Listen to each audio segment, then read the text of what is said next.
اب ہم آپ کو لے چلتے ہیں سید شاہ پیر محمد صاحب کے مقبرے، اور ہم آپ کو حضرت کے حالات بتائیں گے اور یہ بھی بتائیں گے کہ حضرت ٹیلے شاہ کیسے پہنچے۔ اب ہم شاہ پیر محمد صاحب رحمۃ اللہ علیہ کے استانے پر قبر پر آئیں۔ یہ ایک مقبرہ جو دیکھ رہے ہیں شاہ پیر محمد حسن صاحب رحمۃ اللہ علیہ کا، دوسرا شاہ وارث حسن صاحب کا۔ ہم شاہ پیر محمد حسن صاحب کے تعلق سے بتاتے ہیں۔ شاہ پیر محمد صاحب رحمۃ اللہ علیہ کی تاریخ پیدائش 1619 عیسوی مطابق 1027 ہجری کو پیدائش ہوئی، موضع اٹاواں ضلع جونپور میں، اور یہ اتر پردیش ہندوستان میں ہے واقع ہے۔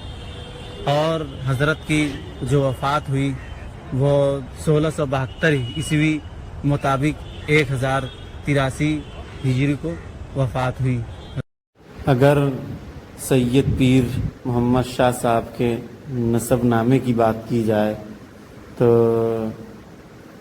پیر محمد شاہ صاحب کا نسب نامہ شیخ عبد القادر جیلانی رحمۃ اللہ علیہ تک جا پہنچتا ہے۔ حضرت کے بعد انہوں نے تعلیم دہلی میں بھی، اجمیر میں بھی، حرمین شریفین میں بھی حاصل کی۔ اس کے بعد یہ لکھنؤ شاہ مینا مزار ہے، وہاں پر یہ مسلسل رہتے تھے۔ پھر اس کے بعد ان کو ایک فکر جاگی اور گومتی نگر لکھنؤ کے پاس ایک ٹیلہ ہے، وہاں پر انہوں نے مغل گورنر فدائی خان کوکک کے حکم سے یہ ٹیلے والی مسجد تعمیر کی۔ دیکھیے، یوں تو ہم بہت ساری ویڈیوز دیکھے ہوں گے، بہت سارے ولاگ دیکھے ہوں گے، لیکن ہم کو ہسٹری بتانے والا جو حقیقی میں وہ کوئی نہیں ملا ہوگا۔ لیکن ہم بتاتے ہیں یہ ٹیلے والی جو مسجد جو اصل بنیاد جنہوں نے رکھی ہے وہ سید شاہ پیر محمد حسن صاحب رحمۃ اللہ علیہ نے رکھی ہے۔ پھر اس کے بعد ایک یہ بھی بات بتاتے ہیں ہم آپ کو کہ یہاں ایک درسگاہ، ایک مدرسہ تھا جس میں 700 طلبہ تقریباً تعلیم حاصل کرتے تھے۔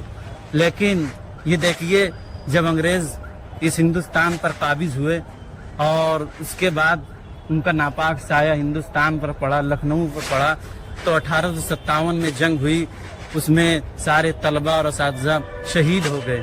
یہ ایک بڑا دردناک سانحہ واقعہ ہے۔ پھر اس کے بعد جو ادارہ تھا، مدرسہ تھا، اس کو مسمار کر دیا، منہدم کر دیا انگریزوں نے۔ پھر دھیرے دھیرے پھر جب آگے زمانہ چلتا گیا، پھر سید شاہ وارث حسن صاحب رحمۃ اللہ علیہ کا دور آتا ہے، جن کی وہ دوسری والی مزار ہے۔ پھر انہوں نے اس مسجد کے متولی 1901 عیسوی میں بنے، وہ ان کی وفات 1936 عیسوی میں ہوئی، تو مسلسل وہ اس مسجد کے ٹیلے والی مسجد کے متولی رہے۔ پھر اس کے بعد ان کے بیٹے فضل وائز رحمۃ اللہ علیہ وہ 1989 تک وہ اس مسجد کے متولی رہے۔ پھر اس کے بعد ان کی جب وفات ہوئی تو ان کے بیٹے فضل رحمان وائزی رحمۃ اللہ علیہ پھر وہ اس مسجد کے متولی ہوئے، وہ اپنی وفات تک اس مسجد کے ذمہ دار رہے۔ پھر اس کے بعد موجودہ دور میں 2016 سے پھر ان کے بیٹے فضل منان تو وہ اس مسجد کے متولی رہے۔ تو قبر کی زیارت کا شرعی حکم کیا ہے، اس کا مسئلہ کیا ہے؟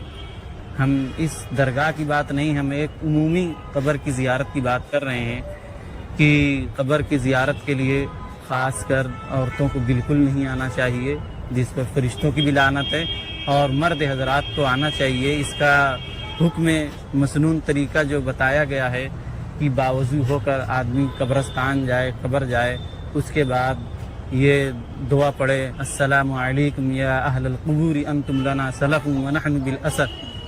پھر اس کے بعد یہ بھی بتاتے چلیں کہ نبی پاک صلی اللہ علیہ وسلم نے شروع میں اسلام میں منع فرما دیا تھا قبروں کی زیارت سے، اس وجہ سے، وجہ یہ تھی کہ اس وقت لوگ نئے نئے اسلام قبول کر رہے تھے، بت پرستی میں لگے ہوئے تھے اور قبروں کی پوجا میں لگے ہوئے تھے، تو اس لیے ایمان میں مضبوطی لانے کے لیے آپ صلی اللہ علیہ وسلم نے منع فرما دیا، بعد میں اجازت بھی فرمائی۔ حضرت انس رضی اللہ عنہ سے روایت ہے کہ نبی پاک صلی اللہ علیہ وسلم نے فرمایا نہیتکم عن زیارت القبور فزوروها فإنها تذکرکم الموت، کہ میں نے تم کو قبر کی زیارت سے منع فرما دیا تھا، اب فزوروها تو تم اب زیارت کرو، قبروں کو زیارت کرو، تو یہ لہٰذا آخرت کی یاد کو تازہ کرتی ہے۔ تو قبروں کی زیارت کا اصل مقصد جو ہے کہ ہمارے آخرت کی یاد تازہ ہو اور آخرت کی تیاری کریں دنیا میں رہ کر۔